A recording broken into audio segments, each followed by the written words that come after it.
28 مئی یوم تکبیر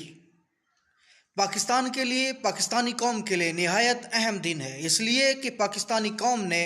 28 مئی 1998 کو چاقی کے پہاڑوں میں ایٹمی دھماکے کر کے دنیا کو بتا دیا کہ پاکستان دنیا اسلام کا وہ واحد ملک ہے جو ایٹمی طاقت بن چکا ہے۔ جو قومیں زندہ ہوتی ہیں وہ اپنے دن مناتی ہیں، وہ اپنے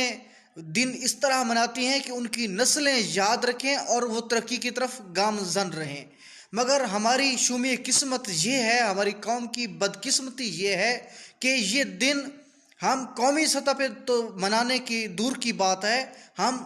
جس طرح منانے کا حق ہے ہم سرکاری سطح پہ بھی نہیں مناتے، اس لیے کیونکہ ہم اپنے اندرونی اپنے سیاسی اور اپنے ملک کے اندرونی مسائل میں اتنے گھر چکے ہیں کہ اس سے نکلنا ہی